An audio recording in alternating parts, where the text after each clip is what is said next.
Okay, we're here at the Juan's residence. This is what we did so far.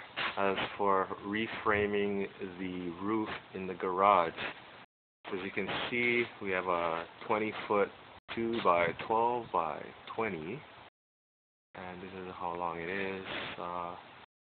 We did the blocking over here, the support, just to prop it up. Redid the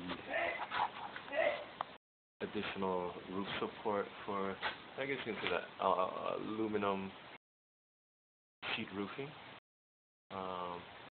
We're here, we had to reset it. We painted it over before putting all this lighting stuff. Tied it in over here. Did a slice with the, what were these at? 2 12-footers, huh? Yeah, in order to make 22 feet. Yeah. And if you can see, that's a 12. And this way, 5 bolts. Had to put that 5th one in there. Take it like this and tied it in. Another 12-footer. And on the other end, we put the bolts, the nuts with double washers in the back because it caved in. Going all the way, we put all these blocking in order to prevent sway on the roof. And this one right here was the existing one.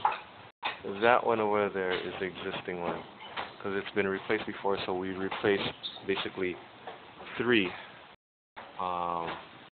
And for the front one, this is what we replaced as well. And I believe you can see how long this 20-footer is as well. Going all the way to the outer edge. I'll be doing the decorative edge. Right now, no house numbers got yanked off. And that's pretty much it. You can see how straight and true it is, blocking wise, going all the way. And next project, we will be doing the blocking on this end. That's for tomorrow morning because right now it's afternoon. Sun's just beating over there, so yep. Pretty much complete. So there's gonna be 2 more lights on that end, the last rafter brace or beam, whatever you call it. So light like that, and light like this, just for the garage. Okay. And that's it.